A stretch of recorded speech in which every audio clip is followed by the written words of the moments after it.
Pop.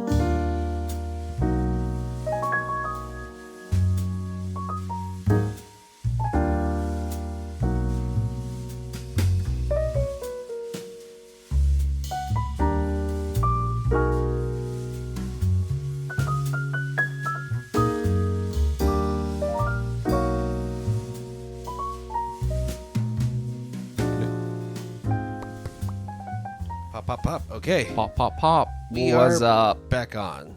So, we just got done recording one of our previous released episodes. Don't know when this one will come out. Probably in a month's time, actually. Something like that, yeah. Yes, but we're in the middle of March. March Madness. Yeah, we have March Madness going on. We have the spring seasonals just around the corner. But I don't want to talk about that.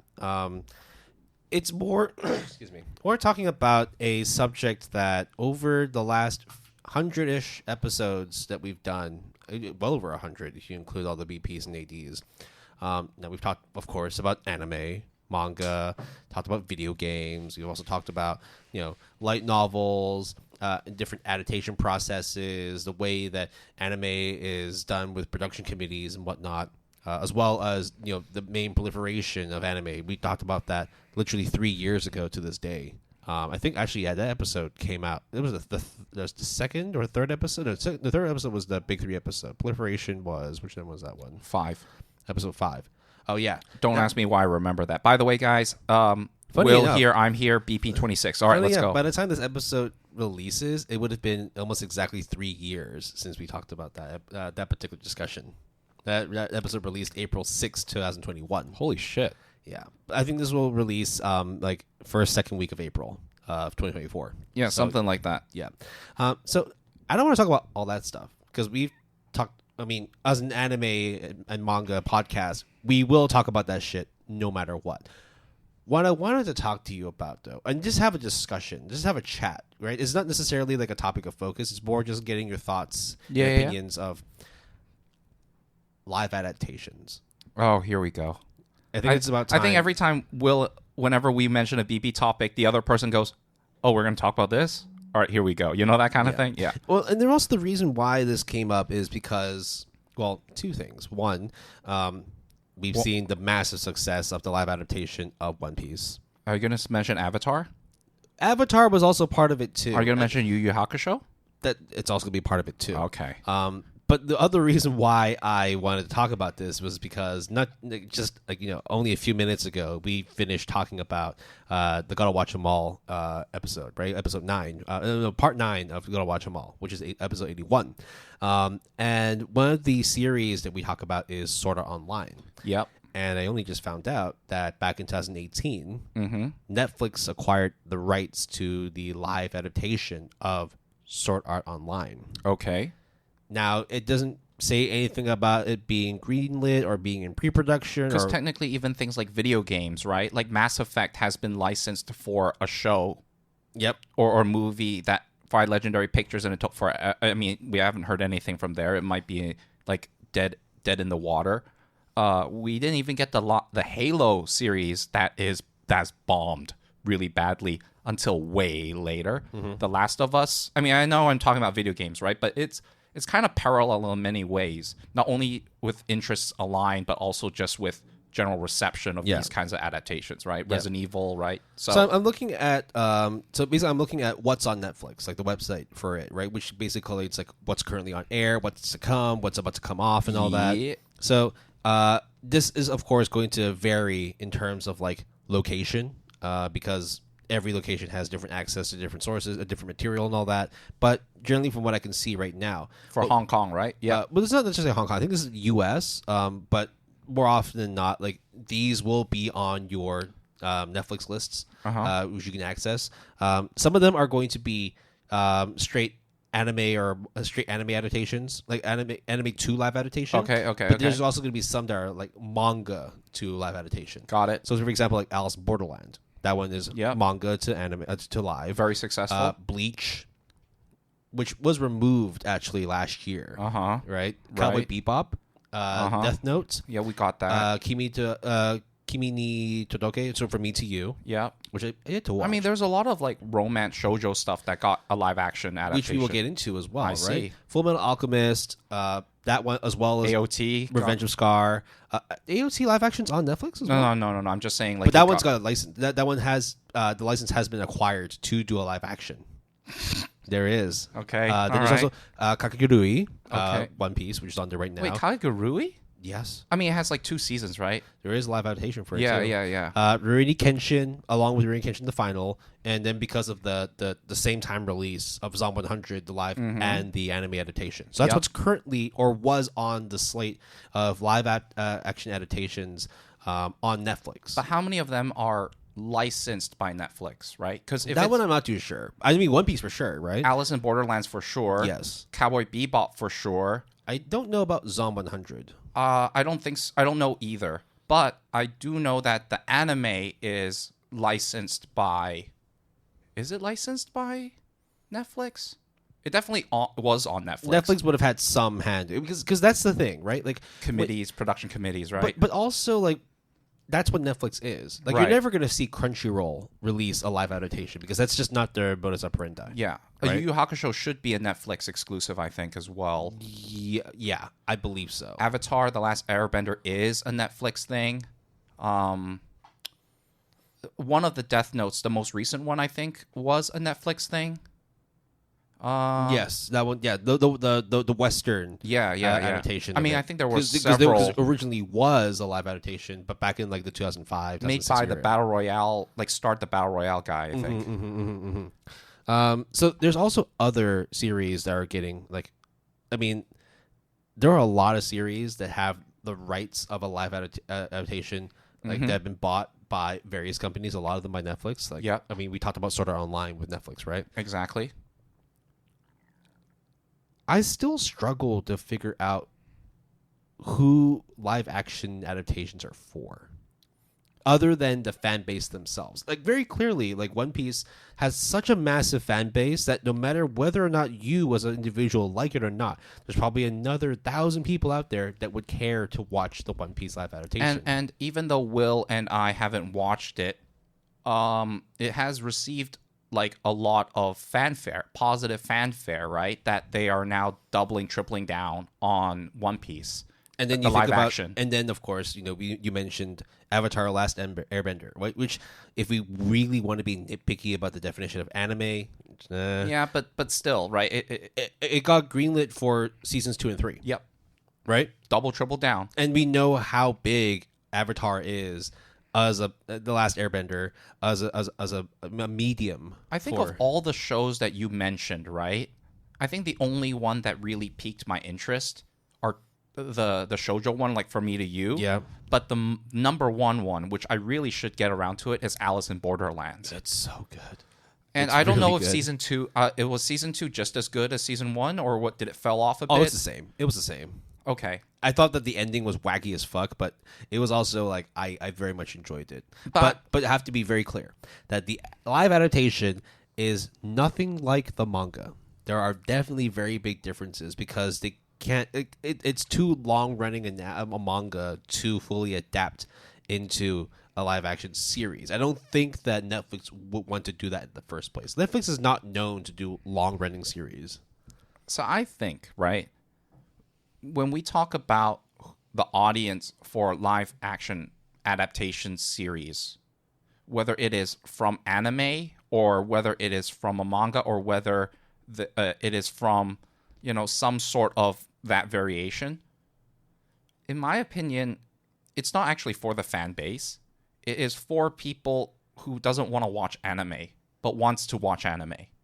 That's my kind of opinion. Just like how there are people who won't listen to the original language of any foreign films, live action or animated, and would prefer an English dub even though it's imperfect or, so to speak, not original, right? Well, there's also, like, for example, like Slice of Life, as you mentioned, right? Yeah, those are easy. Right, like From Me to You. I think My Happy Marriage is also having a live action, right? Right? There's also a live adaptation of Nana. Yeah, Right? all that There was to a me, live adaptation of Whisper of the Heart. Honey and Clover has one, Right. right? Like, to me, that kind of transfer, right, from live action, or Boys Over Flowers has one. Not only a Japanese one, but also a Korean and I believe a Taiwanese one too. and to make it even more than that, there's, I think, certain live action adaptations that came before the anime even was announced. So in theory, the live action came first before there was any inkling of an anime adaptation, right? But the thing with like a lot of those is that a lot of them are very much based in reality, or at Exactly. least based in like a somewhat feasible human setting. Like, yes. it didn't need like CGI, crazy costumes. I mean, I think they even did a fine, JoJo like, live action. Yes, they did. They did. And it looked wacky as fuck. I mean, okay, Battle Royale is probably not the best example, but like given the fact that it's still very much like based in human reality, Yes. right? It's not fantastical or supernatural in essence. Yeah. So therefore, like that kind of shit can get adapted in a similar way. The Death Note adaptations, whilst some might not like it, some really I liked it. Not too far fetched. The first one. Yeah, Japanese one. Yes, right. I actually quite liked it. I thought they did it quite well. But I'm more talking about fantastical adaptations, Right. Right. Because that's really hard to have that suspension of disbelief, right? Like, even with Death Note obviously being somewhat fantastical, right? It is still set in like your modern day bustling Tokyo Japanese kind of setting, or, you know, modern society nowadays, right? Whereas how can you make AOT or Full Metal Alchemist look enticing in, or even One Piece or any of these series that is fantastical, as you said, because you need heavy CGI or costume design, or you need to transfer it so it looks believable in like a real life context, right? I mean, do you remember the Martin Scorsese quote about Marvel movies? No. Basically, he said that Marvel movies are not movies. They're not cinematic. They are more an amusement park experience. Oh yeah, I think I do remember something some like of that ilk, right? And I feel that whilst It's your popcorn movie for the summer. of course it's like controversial in that particular sense because that pisses off a lot of Marvel fans, I also don't disagree with him because it's like when you're comparing movies of like superhero natures compared to, I don't know, like The Notebook or The Matrix or stuff like that, where it's like, yes, there's a lot of heavy CGI in The Matrix, but it's like the superhero element of it is not like the pure focus. It's like the core. It's much like there's a lot of cyberpunk shit that happens in Ghost in the Shell, but it's not the pure focus. It's like the human nature, The thing human is, condition. That's with more the Scarlett focus. Johansson's Ghost in the Shell, it doesn't look believable to me to a certain extent. I mean, I think certain shots look really gorgeous. I think there was like shots of like those kimono wearing dolls, and then they open up, you know, that kind of image. But if I go general vibe, it's like it sounds really dumb that I'm saying like a general vibe check, but it doesn't pass that test. The AOT thing doesn't pass that test. Full Metal Alchemist doesn't pass that test. Maybe the One Piece one does, or at least it clearly has reached the minds of so many for people. me, it's like when I was watching the trailer in some episodes of One Piece, like seeing characters like, you remember Buggy? He was the clown where like his arms and legs can like. I didn't get that far, but I do know who you're talking about. Yeah, so like, oh, you definitely would have gone that far if you read or watched it because it was like the first couple chapters. He's like the first villain per se, where like he has a dragon fruit where his body can split apart, and like he would have his arms holding swords, so he can control them and start slashing people. I mean, if you're talking about the very beginning of One Piece, that was so long ago. True. But like, and then there's also Arlong, like the fishman, right? The guy with like the super long nose. Oh, that I remember. Yeah, right. Because didn't he have an issue with or connection with the girl? Nami's Nami. mother. Yeah. Because he shoots her in the face right in front of her. Oh, Jesus. It's not a spoiler, by the way. This shit came out like 30 years ago. Yeah. Don't be mad at me. Yeah. Right? But like when you see them in the live adaptation, that sense of like immersion. Wonder. Yeah. Immersion is a good word. Gone. Because I felt that like they did the best they could with CGI. In my opinion, it just looked awful. In my opinion, it was worse than seeing 3D CG in anime. Because at least with like anime and seeing 3D CG, at least you know it's animated. At least you know that this is what you expect. Whereas when you saw this, it was just like sometimes things get a little bit too wacky. Right. So I think when you asked me who are these live action adaptations are for, let me kind of pose like a theoretical question. Would you say that the 3D CGI in Avatar, as in not Avatar: Last Airbender, but the James Cameron Avatar? Man, I never watched any of the movies, but you've probably seen trailers. I've seen enough. Like, in other words, if you had all the money in the world and all the resources in the world to make all that CGI, I mean, it was one of the most expensive movies ever to be produced. But if you were to inject that into a lot of like these anime that turned into live action series, and I think that's what Netflix is doing. Netflix is pumping a lot of money into this shit. Because I don't know how the Avatar series is because I haven't watched it, but I've seen trailers of it, and it does look way better than I thought it did. Like, it looks quite integrated in with the environment, so it's not like the 3D anime thing of like, that's technically in 3D, that's technically in 2D. Wow, what a jarring effect. And also the fact that like fanfare or at least critical reception of it has been mixed. Right, not as positive as the One Piece. But still managed to immediately get a green light for season 2 and 3. Shows that it's not just the fandom that's pushing it. There's enough in the adaptation that people are like, okay, I think it's worth seeing more of this. I think Avatar: The Last Airbender's original creators, I think they bailed on the project. Did they? Yeah. Is there any reason? Was it creative differences? Was it lack of control? Yeah, I'm trying to. There's a lot of things that could happen in those. I mean, like that's why, like, you remember we were talking about sort of online and like Gun Gale Online and all that stuff. I think Gun Gale Online was actually not written by Reki Kawahara, the main writer of light novels. I think he's a supervisor for it. Someone else writes it, but he still has like some creative control over how the story is told. So it's like the series composition in an anime versus the writer, like the showrunner versus the script writer. Much like how like Oda does not make the One Piece live adaptation, but he very much is overseeing the whole production. Like a fact checker and inspector of sorts. Yeah, Avatar: The Last Airbender showrunner opens up about making series without original creators by Entertainment Weekly. So yeah, both the two co-creators, Michael DiMartino and Brian Koninsko. I'm sorry I butchered your name. They left the project. Yeah. They left in 2020, saying that creative differences with the studio. There you go. Yeah. It was announced in 2018. Right. So, I mean, I have static electricity. That's why every time I touch the mic, it's making sound. Okay. So, if it was resources, right? If it was time constraints and that was fixed, would it convince you? Because I think there's a different discussion with convincing the general populace versus someone who is more ingrained in anime and manga, and then there is like you and I in terms of levels, right? But I think these adaptations, and again, this is just like from my own personal observations, it's not for the general public. It isn't. I thought it is. It's for the diehard fans for sure, because think about all the live adaptations of anime that have come out or have got the rights bought for it. It may come out in the future. Bleach, One Piece, Cowboy Bebop, Ghost in the Shell. There was also Sword Art Online. Naruto's rights have been bought.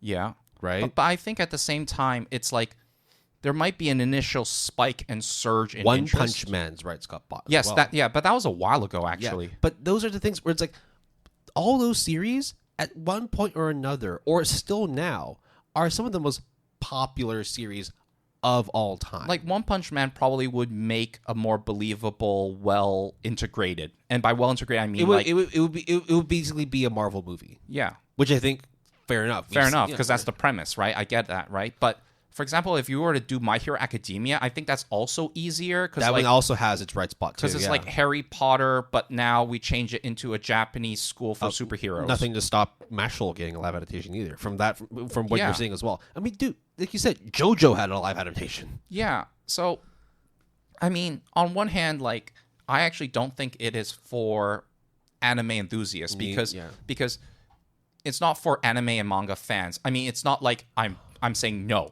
And I think that One Piece is an anomaly there because the power of One Piece supersedes anything. Right. You can be a fan of the anime and still be intrigued by the live adaptation. But how many people do we know even that just wouldn't watch anime because it's anime, or wouldn't read manga because it's manga, but then would probably be more enticed if it was made by live action people? Okay, no, I completely I agree. I know more people that care about reading actual just plain old text.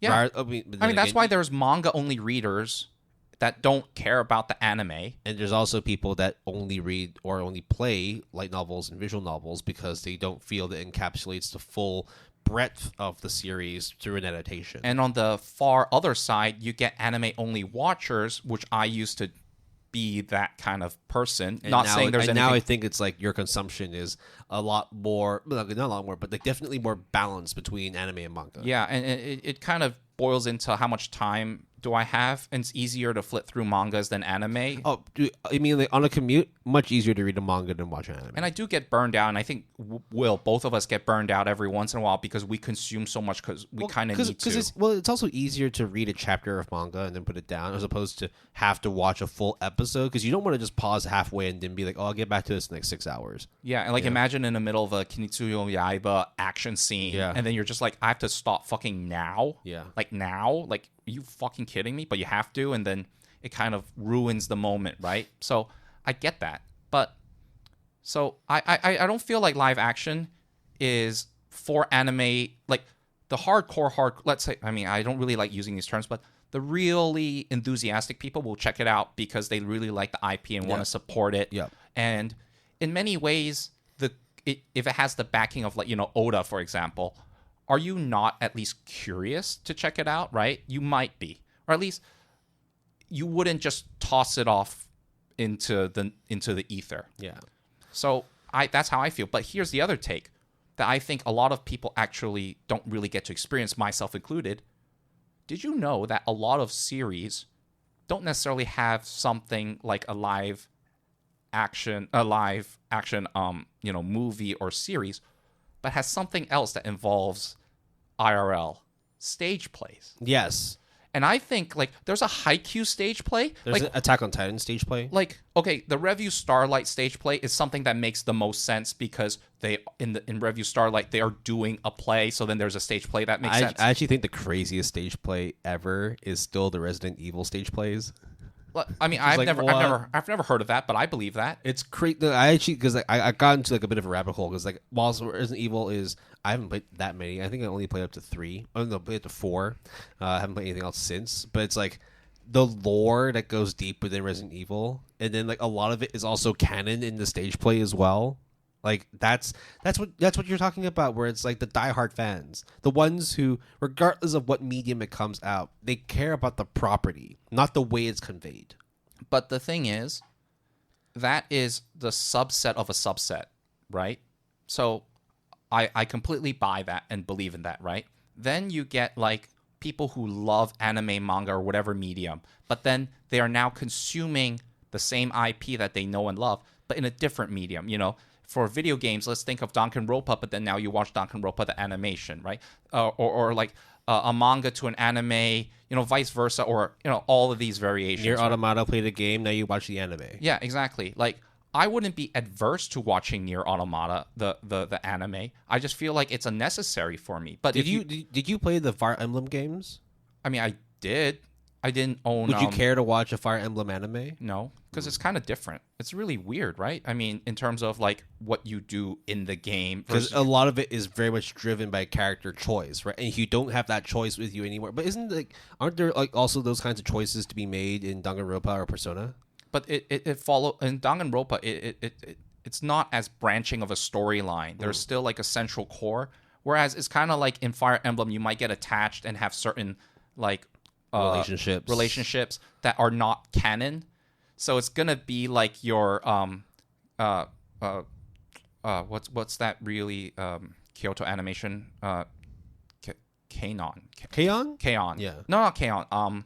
The one where you Clanad? Clanad. There it is. Sorry, I keep forgetting. That's why Clanad, after like the main story released, had like 3-4. Yeah. And I think Amamagi plus. Amagi Brilliant Park, you mean? No, not Amagi. There's like another romance one that is like a visual novel shoujo thing that is like. They also released like extra episodes to show if you had gone down this path, this is what it would have looked like, right? Yeah.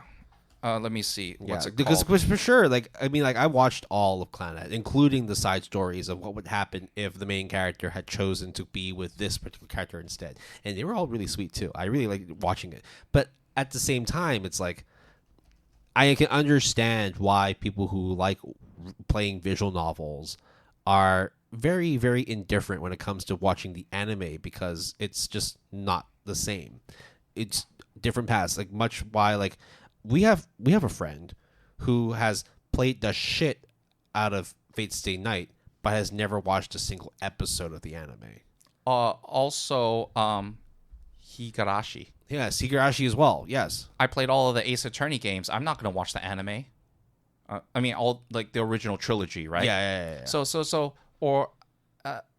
But with live action, it's a tough sell for non-believers of anime, manga, light novels, visual novels. It's a realm that they either don't want to cross, they either have preconceptive notions. But it's also like if you didn't care about anime and manga in the first place, then you wouldn't have cared about the One Pieces. You wouldn't have cared about the Bleaches or the Ghost in the Shells and whatnot. So what would have made you want to watch it in the first place as a live action when you didn't really care about the original source? I can think of several reasons off the bat. There might be more when I ponder it more, but the first one is to hate on it.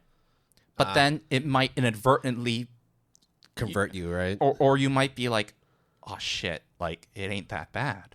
Or like, and you have this existential crisis, right?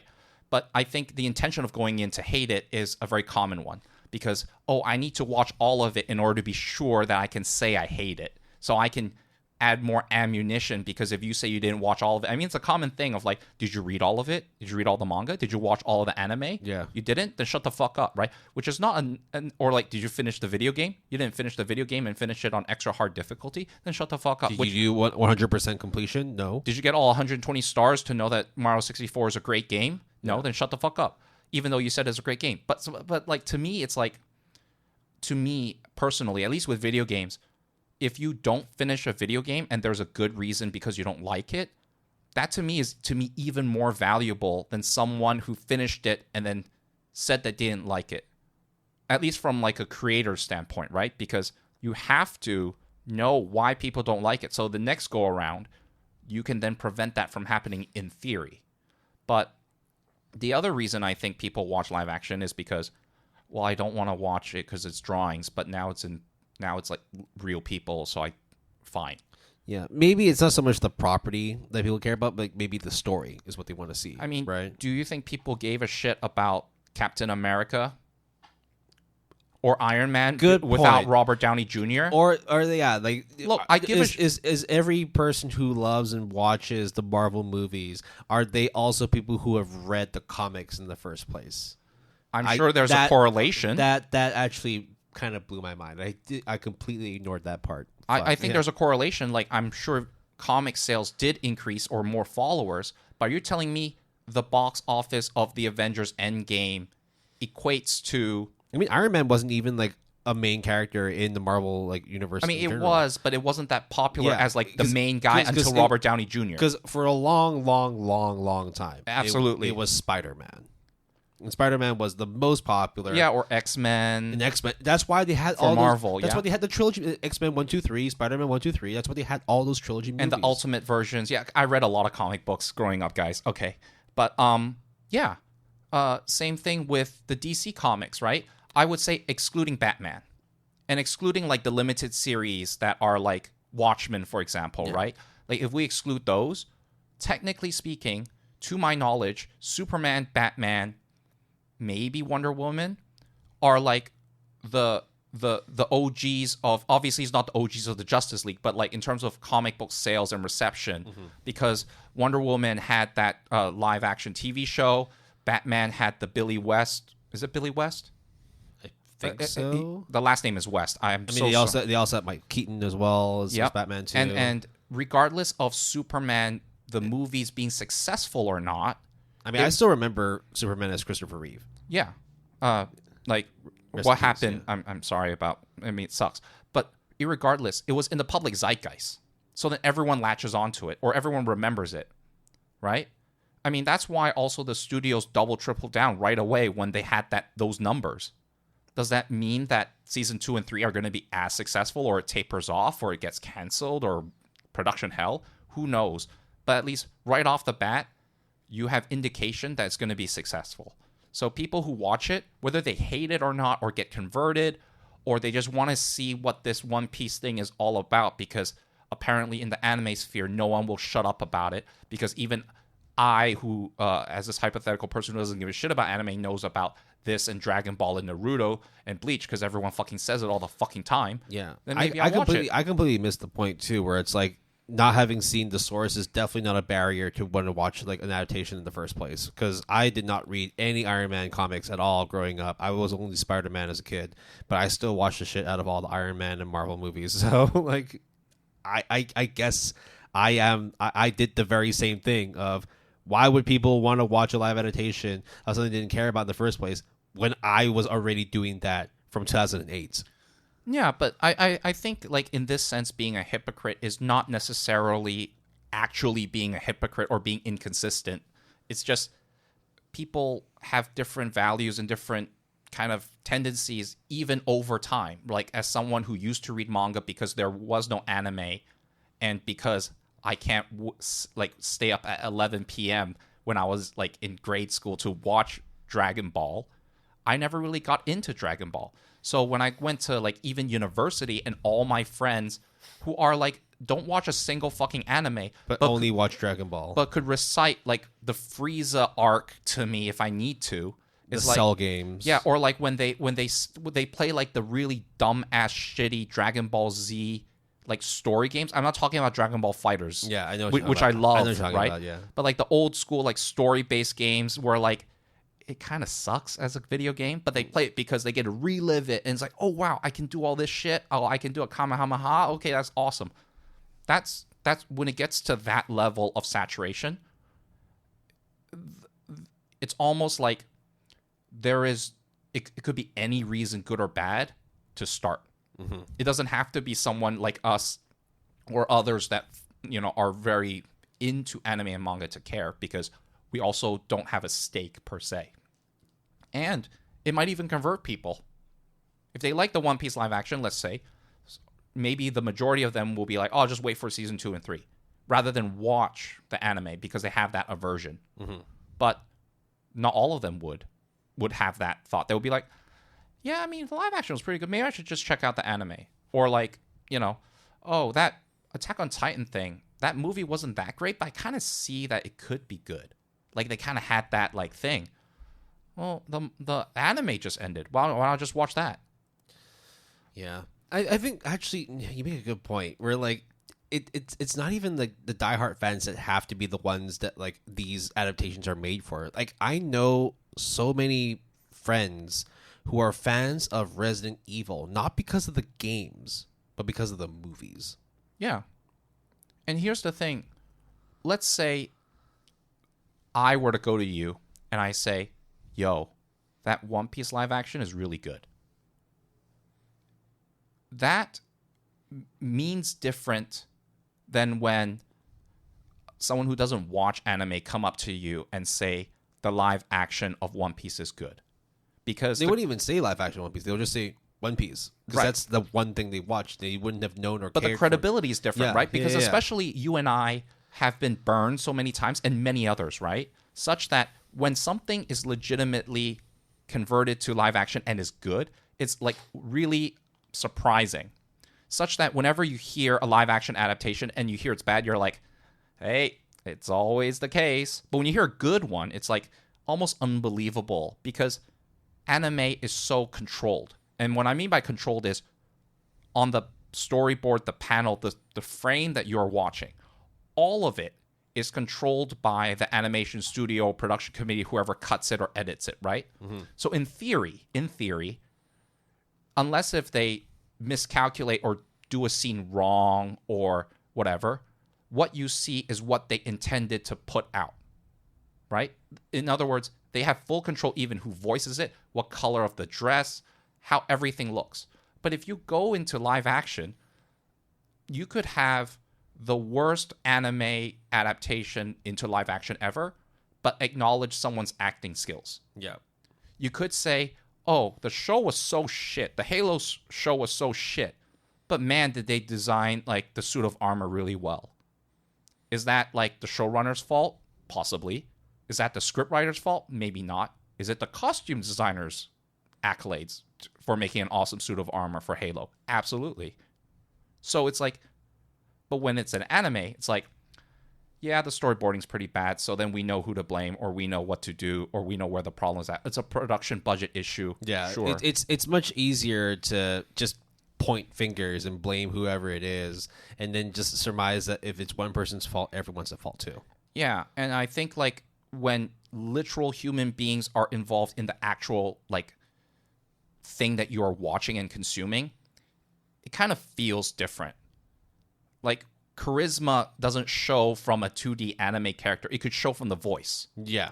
But you can see it when it's someone who acts it out in live action or even at a stage play. I consider them kind of in the same on the same threshold at the moment, right? In the sense of when people sell you on their acting skills, you buy it.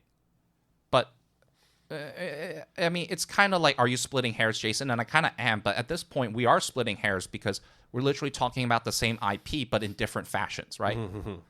It's like when things from manga doesn't translate to anime, you and I know exactly why most of the time, or we just get a feeling. That's why you didn't buy into the 3D CG sometimes in a lot of animes. Yeah. Or you don't. But then that generally wouldn't detract my appreciation or my fandom for that particular series. I mean, look, like we just finished talking about Sword Art Online. There's some terrible 3D CG in there, but I still like the series. Or you gave it a pass and like turned a blind eye because the rest of it was dope, right? Yeah. There were times when we didn't, like for example, Witch and the Beast. But you know, let's not talk about the 3D CG and the crows. There. Yeah, they all can't be bangers. They all can't implement it right. It's so different. A shot of a scene can feel and look so different depending on the camera angle, or in the anime's case, storyboarding. Even a scene of us talking, it can look really tense when you look at it from like, you know, a downwards angle upwards or something like that, right? Yeah. And those are creative decisions that is irregardless of like people who are into anime, people who are into manga. It's like a live action shit. Of course, you can say how the storyboard looks and the perspective is like a camera angle. Yeah, sure. But yeah. And I guess it's like, I think I was maybe diving a bit too deep in terms of like trying to figure out the purpose of a adaptation or a production when really, for example, like with the Marvel thing you were talking about, right? Like just because I've watched the majority of the MCU movies from phases 1 through 4, I didn't go back and start reading Secret Wars. I didn't go back and start reading Ant-Man or any of like Scarlet Witch and whatnot. If I told people that I read and own comic books of the actual Civil War before even Iron Man came out, like people are like, what, really? There was a comic book limited series on Civil War? I'm like, yeah, I own all 6 volumes. Yeah. Like it was, and then it branches off into like, there was one that follows a reporter. It's like, it's this crazy thing that can only happen in comic books where there's like 10,000 spinoffs. Yeah, there was this clip that I watched of this comedian in New York where he was on stage and he's like a massive like Marvel DC, he's like a massive comic book nerd, and he came on wearing a black Spider-Man shirt, right? But when you see Black Spider-Man, you think Venom. And then there was like a woman. She wasn't a heckler, but she was just like, why are you wearing a Spider-Man shirt? And then someone in the back says, that's not Spider-Man, that's Venom. And then the comedian snaps back and says, shut the fuck up. This is not Venom. This is Spider-Man because it's his secret suit, his black suit that he wore in Secret Wars. If you knew anything about the Marvel comics, and everyone just started cheering. It's like, well, this fucking nerd just put this fucking heckler in his place. It's like, yeah, there's a lot of people that actually like on the surface know a lot about a property simply because that's what's available. But then when you want to actually know the roots of it, it's very much up to your own volition to like pick your feet up, go to the comic book store, or go online and actually get the source material. Yeah. So let's go back to like since we talked about the One Piece live action a lot. Let's say 100 people go watch it, right? Yeah. With varying degrees of investment into anime, manga, light novels as a medium, like, right? 10 people have read the manga since day one. 10 people have watched the anime since day one but never read the manga. 10 people have only just started picking it like 10, 15 years after it came out, and then the rest of them are like newbies. But let's say more than half, because I would say anime and manga still is like massive, but it's still niche when you take I'm sure the majority of people who watched One Piece have had some experience of One Piece in one way or another. Okay. For sure, right? All right. I think then let's say 40 out of 100, right? Yeah, okay. Okay. So the people that are, as you said, are into One Piece since day one, would they stop reading the manga? No. Probably they will read it until it ends. But he's not a new person, new fan. No. Then you get the people who like the anime that wanted to check out the live action. Do you think they will check out the manga? Probably not, I would argue. Yeah, but then again, it's like that's still the same person, right? The person who watched the anime is now watching the live action. You're not necessarily growing the viewership, but then you also have the people who are on the outside. Exactly. And to me, it's like, okay, maybe out of 40, let's say half of them, for argument's sake, just watches a live action and that's it. Then you have 10 people that either turns into, okay, I'll check out the anime. And then you might get the other 10 to be like, I won't check out not just the anime because there's over 1,000 episodes, but I also want to get into the thick of it. I want to read the manga. And all of it increases sales. I mean, that's how I got started reading fucking Golden Kamuy. Yeah. Right? I mean, I absolutely love both, right? Despite the 3D bears. But it was because of the fact that like I checked out the anime first. We're doing this thing again, right? Yeah. Read the anime or watch the manga, right? Mm-hmm. Read the manga. Yeah. But here's the other thing. Don't you think the timing of the One Piece live action? Read the manga, watch the anime. That's yeah, what we read. yeah. But if you maybe it's coincidence, but I feel it's like slightly timed that the 25th anniversary of One Piece and announcing, the Wit Studio One Piece just so happens to coincide within roughly the same time frame, because production side you can never really pinpoint exactly the same moment, but it's within an earshot that I can believe that is timed coincidentally, right? The Zom 100 thing is because they have it ready in the chamber, so they release at the same time, right? Yeah. But you won't know if production is going to be done and released. I mean, there was also a live adaptation as well as a anime adaptation of Kotaro Lives Alone. Right. I think they both came out around the same time too. Yeah, similar situation, but it happens hand in hand, so that when you watch the One Piece live action and you are convinced that it is awesome, all of a sudden you're like, whoa, it just so happens that there is an announcement of a new anime by an animation studio, I guess. I mean, I don't know all these animation studios, but that's cool. Oh, 25th anniversary? Oh, yeah. It's all to calculate, because anime, at the end of the day, despite being a medium we both love, manga as well, light novel, visual novel, but still, they all is to perpetuate the IP. The timing of it all is to, with the Cowboy Bebop stuff, it might be a bit harder to find like a business standpoint, because maybe in production help, but I would argue that the One Piece thing is such good timing, such that to me, all of it is perpetuated by increasing the visibility, the optics, and therefore some of it will translate into the sales, and some of it will translate into advocates of the IP. And not to mention as well, it's not just that the form of media is the pure representation of a story. The story itself is the most important part. Right. Right? Regardless of it being a manga, live adaptation, light novel, anime, visual novel, video game, whatever it is, right? Even if you were to consume things differently, right? Like, there are many people, way more people, that have watched The Shining compared to read The Shining. I'm one of them. I read the book. I never watched the movie. I watched the Battle Royale movie, live action. Never read the manga, right? No, but it's based on a novel. That's a good point, yeah. And I read the novel afterwards, right? But, like, The thing is, oh shit, I forgot the point I was trying to make, but oh yeah, right. On top of everything that we just said, whether it is business reasons for the timing, whether it is because you're fans of anime and manga, it could also be due to an issue of legality. So let me talk and licensing. Let me talk about Spider-Man and Sony Pictures. Good point.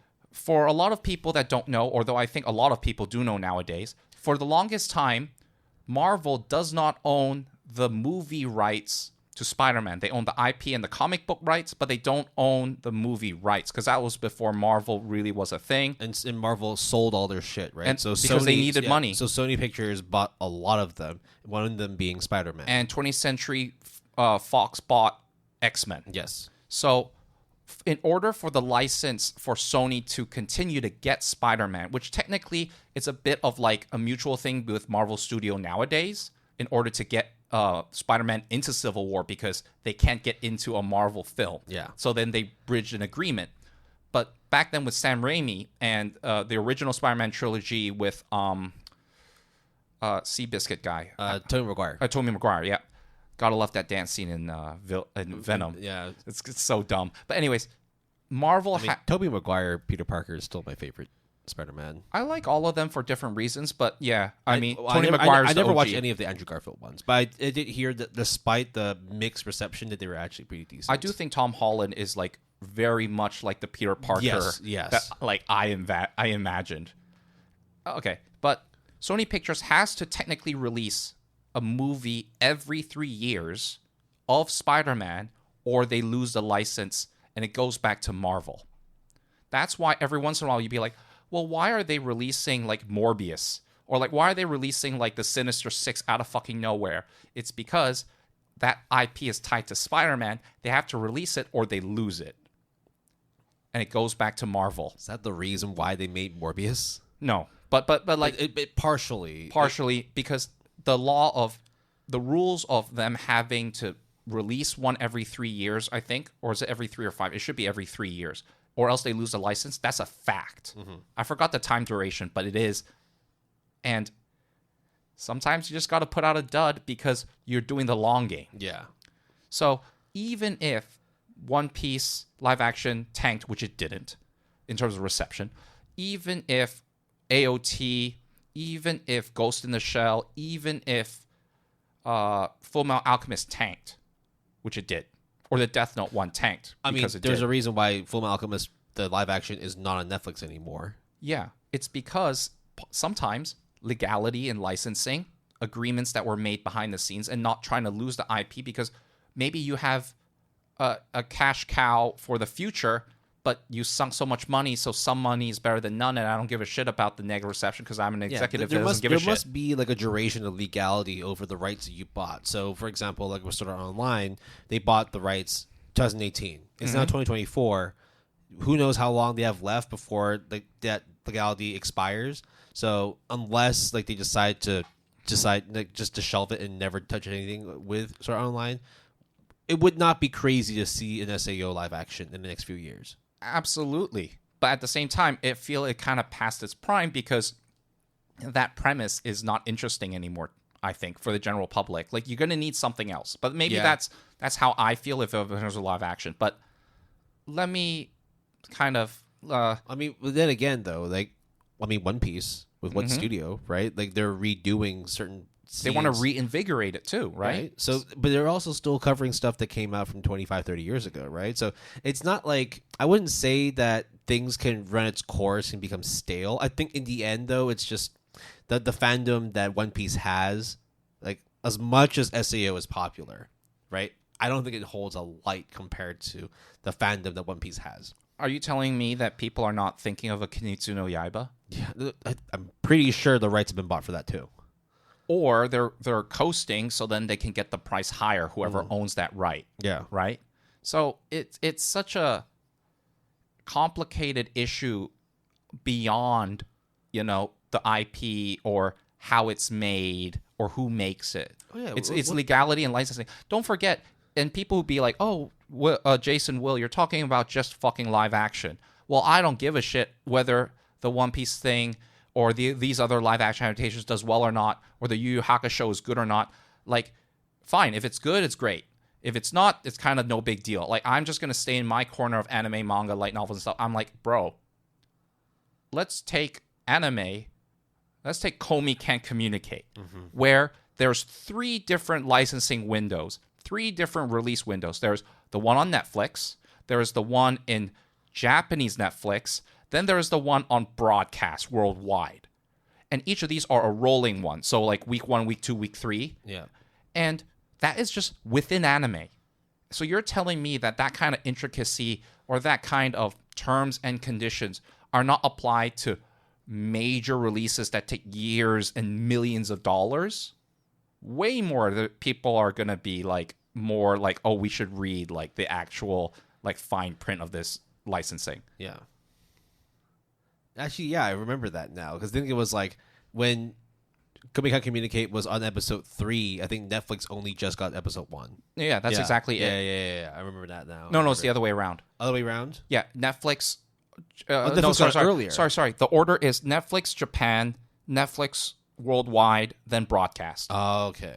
I'm pretty sure that's the order because Netflix bought the licensing rights, so they want first dibs, which makes sense. And because it being anime and being in Japan, they made Japan the priority first. I think like Tokyo BX or one of the broadcasters owned the broadcasting rights, but they're like last in line. Yeah.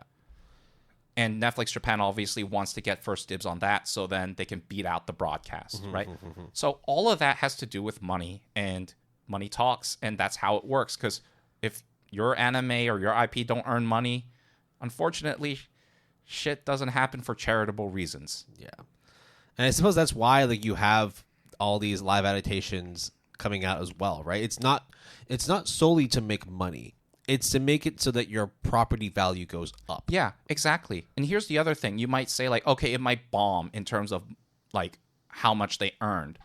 But you have to take a risk, right? No, but not only that. Yeah, you have to take a risk. But Will, we are 2 motherfuckers, Asian American dudes, or Asian Canadian as well, that are. I'm more American than Canadian at this point, but yeah, we're here talking about it, and then we're broadcasting this topic to a bunch of people, and that just keeps the conversation going.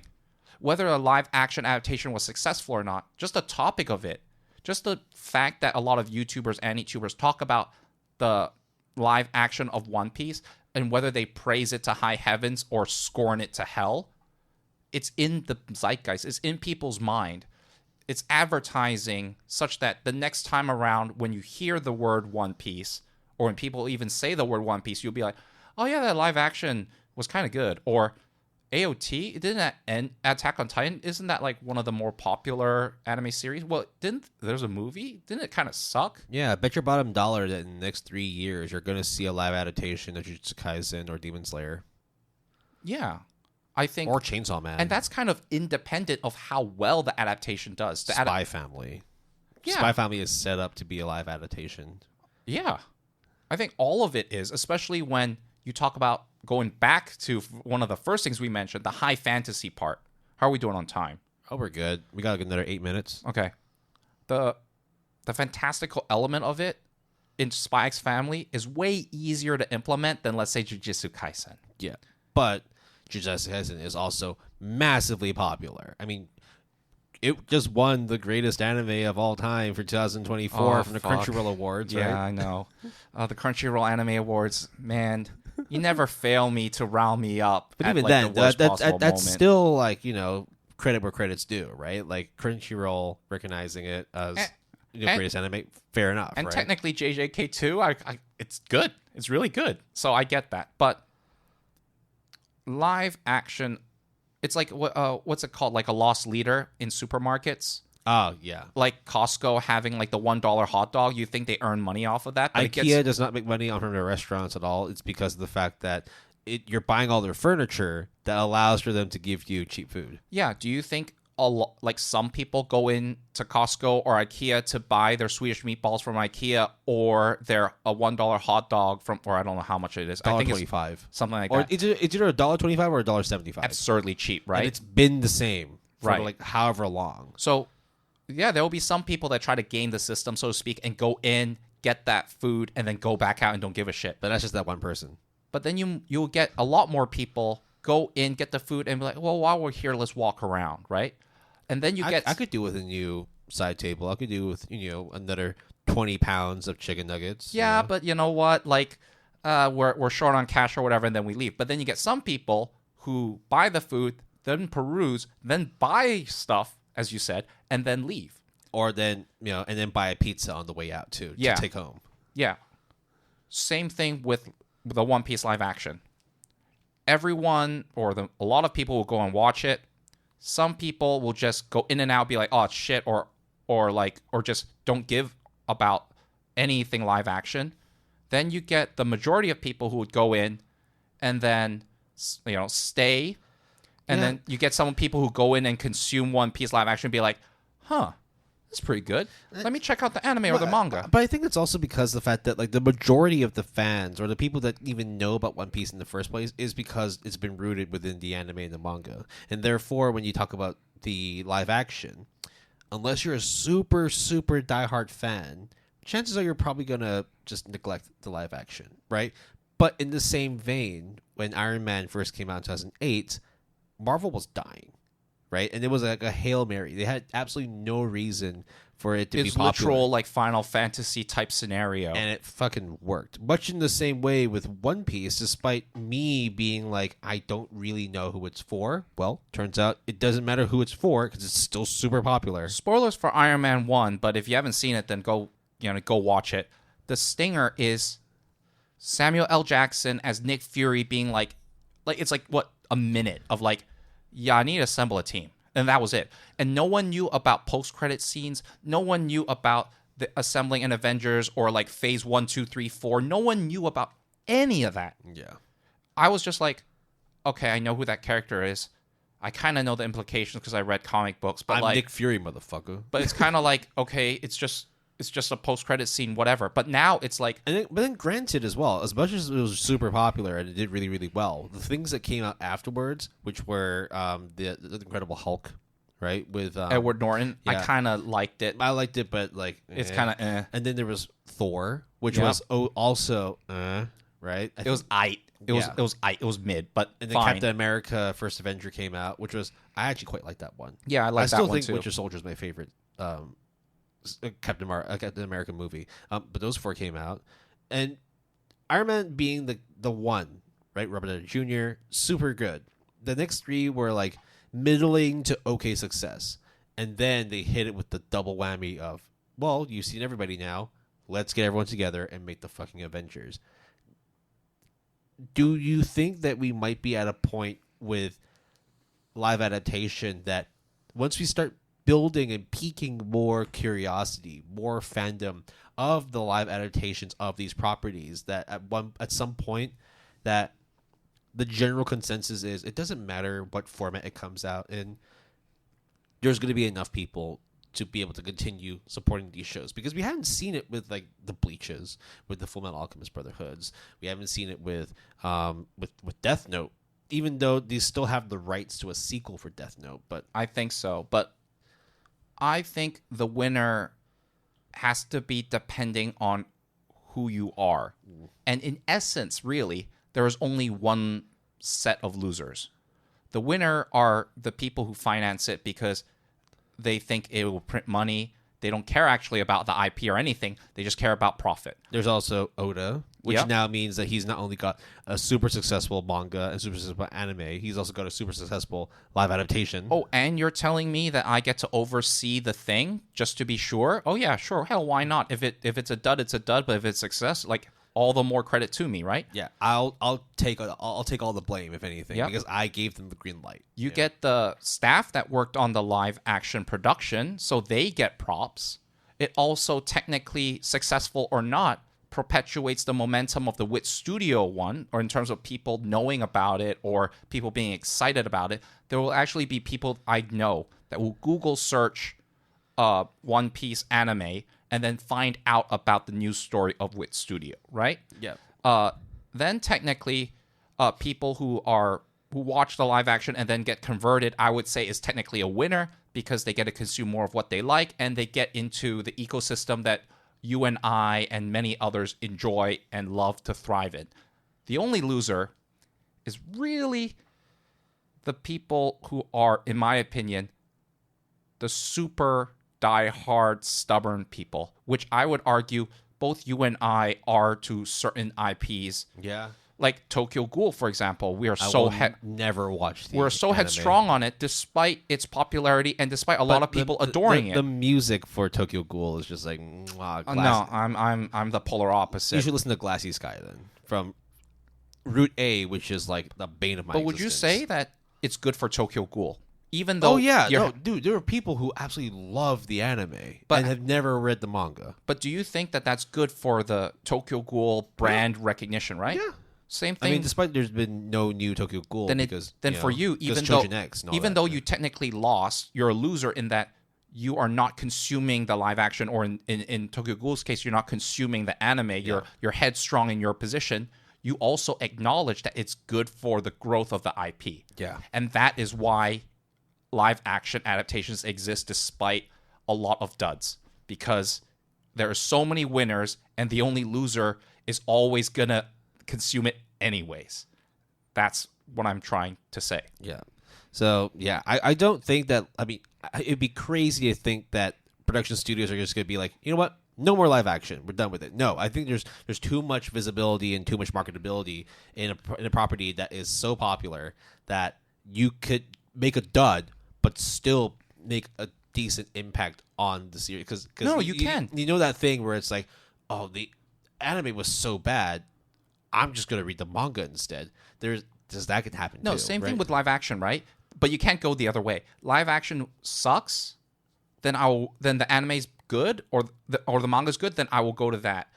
Oh, the anime is crap, but the manga or the source is good. Oh, I'm gonna get to that. But it's rare for you to go the other way around, other than manga to anime. And that's why they think that, like, when I listed off all the adaptations, right, the super popular ones, I think that's the reason why they can do it, because they know at the end of the day, even if the adaptation sucks, they still have the core property. And same thing with how manga is released or anime seasons are released. If they time it with the live action, it just so happens that One Piece is having their 1000th episode, or you just like Alice in Borderlands. Well, guess what?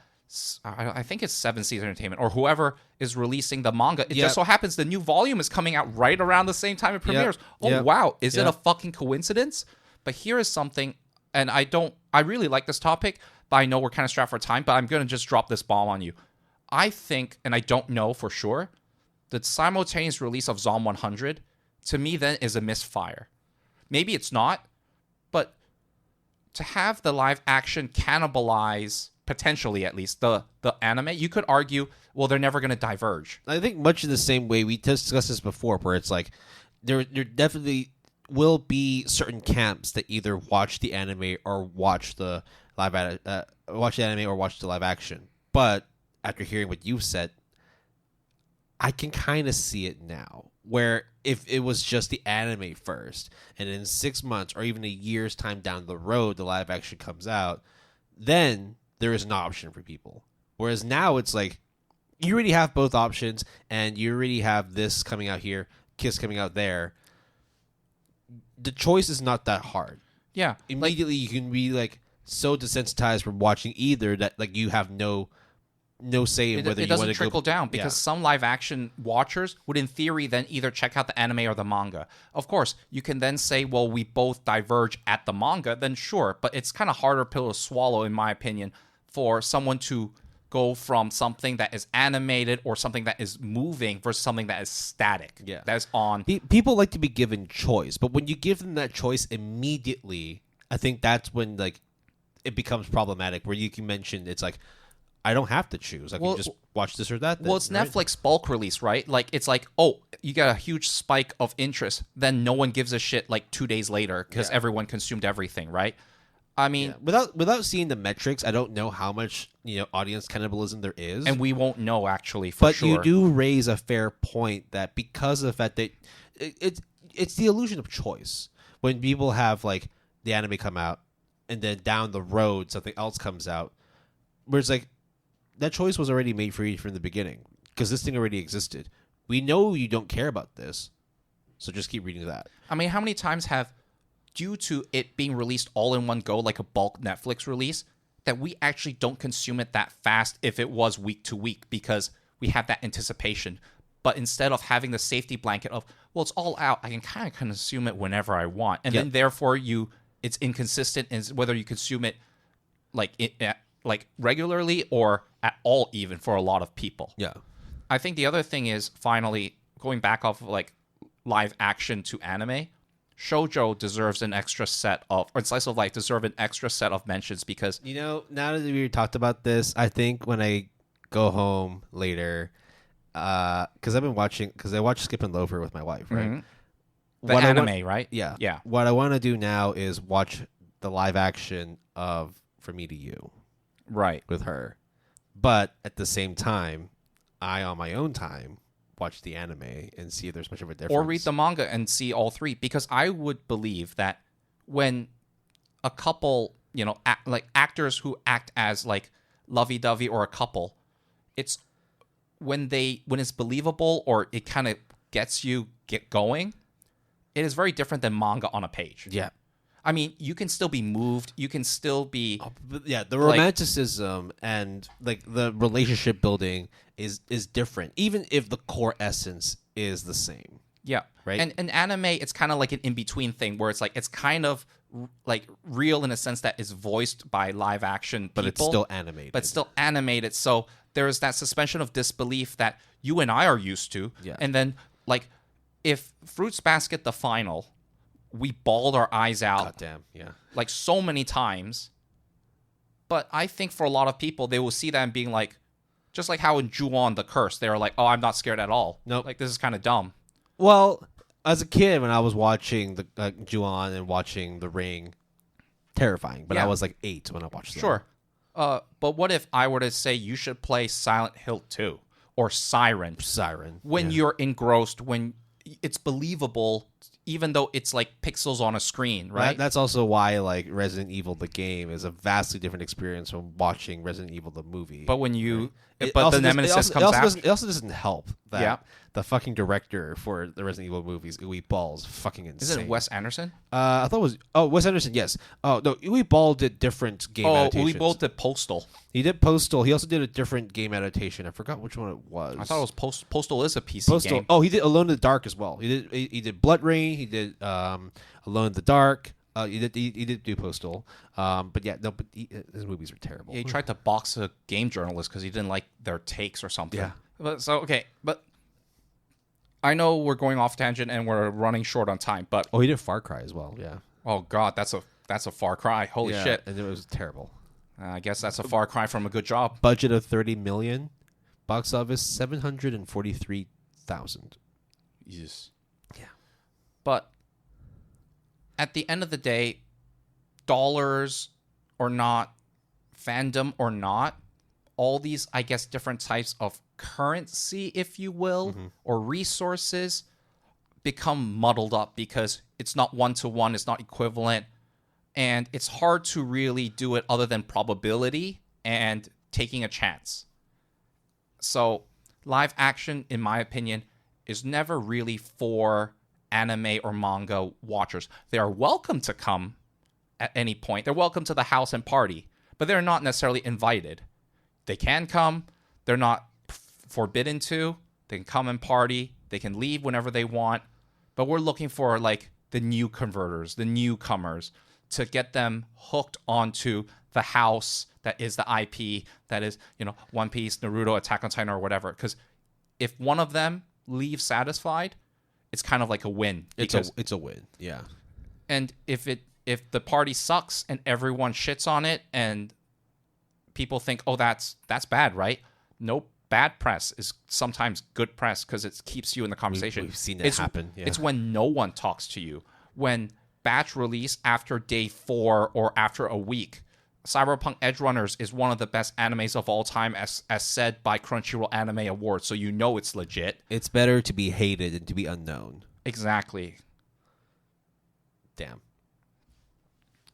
I did not envision this discussion to go this deep. I was just wondering if we were just gonna end up shitting on live action or trying to figure out if there was a way to like fix live action, but it turns out there really is no need to fix live action. I think it serves a purpose that's very unique compared to what anime and manga do, because the original intention is not to convert people to watching live action or trying to bring in new viewers. It's more just, you have an IP, why not do? I mean, there's a reason why like IPs themselves as manga or anime also then release video games or music videos or like other forms of media. Yeah, there's like a big win, a medium win, a small win, a win, and then a very small lose situation. But like you said, it's all for the long game. Yeah.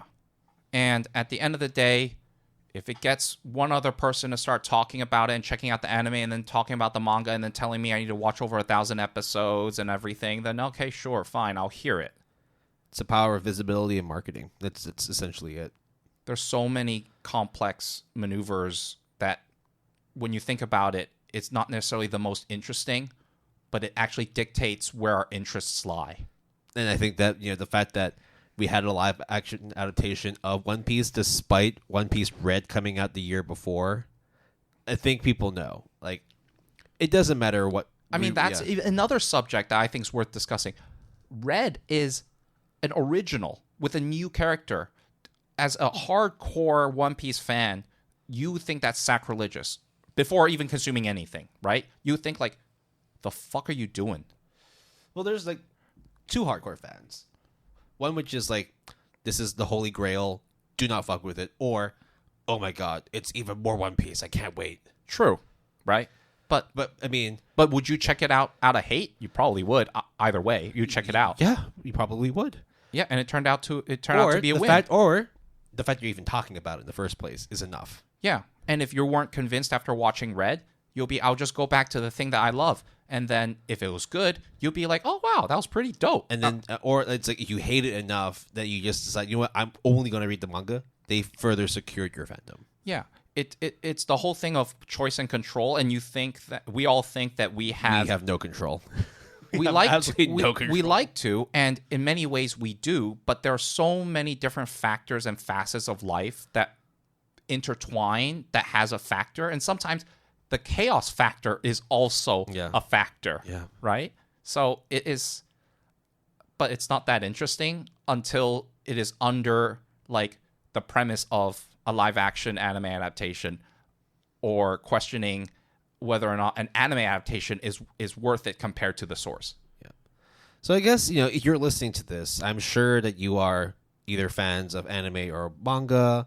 If you have watched the live action adaptations of One Piece, or maybe even Avatar: The Last Airbender, it would be pretty cool to hear your thoughts and, just let us know what you actually think about those adaptations. I mean, we haven't even fucking talking about, like, we should really, like, cut, like, not talk or like, have, like, a part 2. But, like, technology has advanced such that it makes it more palatable and believable. Yeah. Like, imagine... It's not quite there yet with the One Piece, but... It was as in like One Piece live adaptation, not the One Piece by what studio? Right, like Dune 2 is airing right now in theaters. Yeah, there was a David Lynch, David Bowie film of Dune like way back then, but it flopped. Yep, I remember that. And I think part of it is because it wasn't believable because the integration of the technology and CGI was so hard to do. Well, I mean, it's the same if you were to watch like Star Wars from the 70s compared to now, right? Like you can tell it's like. Technologies have definitely helped. Like, what if the Resident Evil 2 remake that was released a couple of years ago versus Resident Evil 2, the OG? Yeah. It's technically the same game with the same characters and maybe even sometimes the same puzzles and stuff, but it is so the much... remake certainly saved Resident Evil 2 because when it came out, Resident Evil 1 was like still like the king. Right? I always know it as Biohazard back then, right? Yeah. And then Resident Evil 2 was like, okay, it's still good, but not quite the same. Resident Evil 2 remake was like, whoa. And then at the same time, you got Villagers, right? Which I think is Resident Evil 7. Village, yeah. Which is like so different than the typical like tank 3, like third person action. But it was all timed within a certain time. I think Village was 8. Okay, but like the one before, Resident Evil 7, the first person. Yeah, Resident Evil 7 was like Resident Evil 7 and 8. First person view. Yeah. So it was like all that kept the conversation of Resident Evil going. Mm-hmm. Plus the movies kept it going. Oh, maybe it was risky to change it to first person because people were just wondering, was this going to be a first person shooter? Was there like, oh, right? Yeah, because that's what happened with like Resident Evil 5 and 6. It just became an over the shoulder third person shooter. That's all it was. And do you remember Doom was a movie? Yes, with starring The Rock Johnson. Yep. And it did have a first person sequence. I remember. And I didn't watch it, but I've seen it. I kind of digged it, but it looked really weird. I have to be honest. Yep. And if it didn't convince me, but it might convince someone else, then all the better for it. Yeah. It's so hard, this topic. So the point of this conversation was not to sort of deride live action adaptations, nor was it to try and convince people to go and watch live action adaptation. It's more just sort of understanding its place within the zeitgeist of anime and manga. Right. I think your question of, well, who's it for, wasn't from necessarily a place of malice. No, it was not. It was more just like actually trying to figure out like the purpose of a live action when we have so many duds. Well, did you think you figured it out, or at least more so? I'm getting closer to it. I'm definitely. I mean, like, is it enough for me to now go and watch all of One Piece, the live action? Probably not. But at the very least, now it's like I acknowledge its existence and I acknowledge its impact on the fandom. And I hope you guys will acknowledge that this is the end of our BP26.